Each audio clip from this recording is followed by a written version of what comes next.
Okay, Dreamland Sirens by sculptor Charlotte Colbert was inspired by Alice in Wonderland. It invites us to become aware of what we dream and visualise collectively. She says we are too unsensitised to dream in our society. It is seen as superfluous, frivolous, when in fact there is nothing else. If you stop imagining, you don't create anything. There is power in imagining, and what we imagine becomes tomorrow. I travelled to London to attend London Craft Week, to learn, satisfy curiosity, meet makers and be inspired, and to return with the revelation that our craftspeople here are really world class.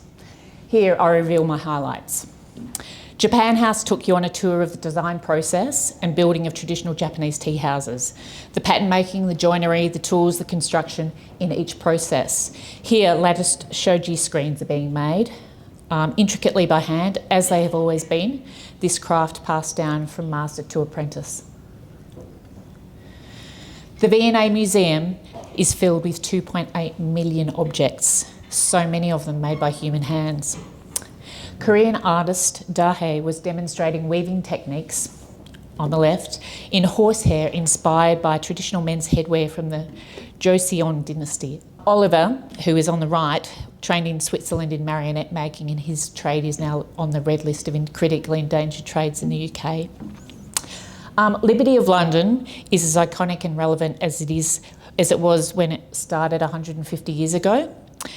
They showcase the history of fabrics and all the things they are so well known for, and supporting craft, textiles and British design. Temple of London was established 25 years ago, and this fashion house shared all their techniques behind the designs, so all the mood boards, the lace, the beading, and they actually make a whole paper dress or of what they're going to make, so that they get everything fitted perfectly and the patterns fitted perfectly. The Capucines bag pictured here by Louis Vuitton is an ode to their first store, which opened in 1854 on Rue des Capucines.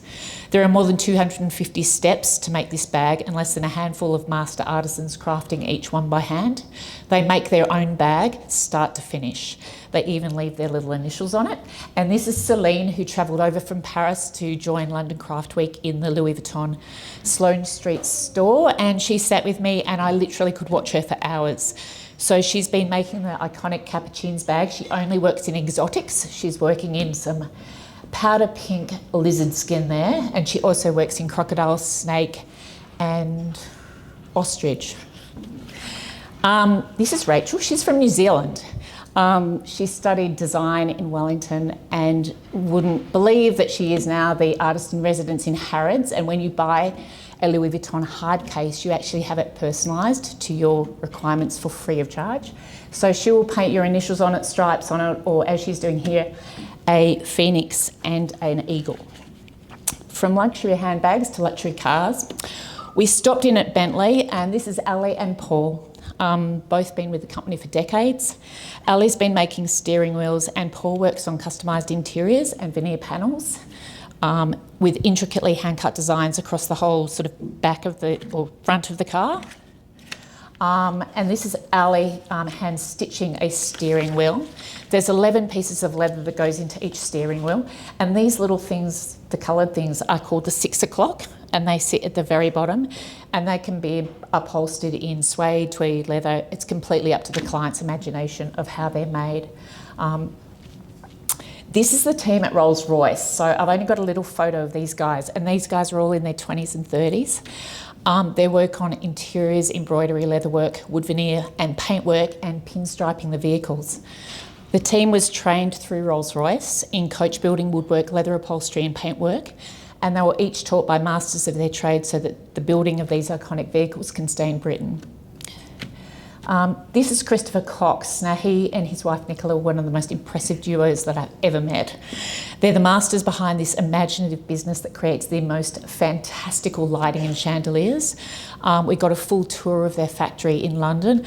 Every piece is handmade, so all the glass work, the olive branches, the magnolia structures, and it's a testament to their untold hours in research and development and physical skill, trial and error.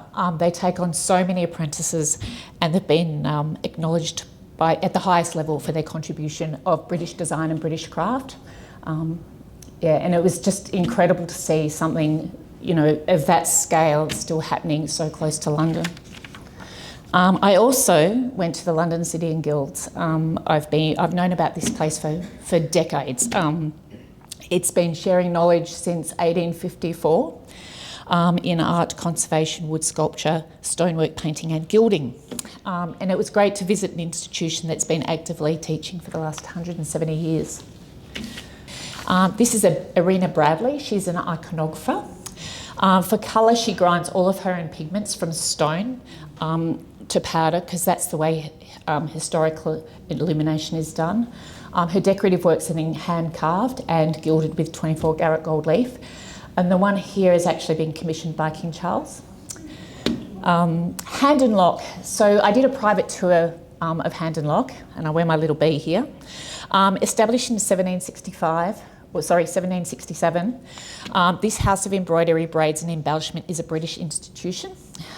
Here they share knowledge, collaborate and design and pass down all these long kept traditions. The one on the far right was samples of Brian May from Queen's suit that he wore for their last concert. This is Daisy. She trained at Hampton Court Palace School of Embroidery, and the excitement that Daisy had when she was showing me these epaulets that she made, she worked on these for the King's coronation. And it's just wonderful that these traditions are still being passed on to the younger generation. The revelations. Laptops and phones cannot replace human connectivity. Every maker I met was passionate about their work and loved what they do. It's not about age, sex, gender, race, religion, politics or where you live. We make because it connects us, it's what makes us human. And we make so the simple fact is that we can demonstrate and reveal to future generations that we were here and that we existed. So thanks.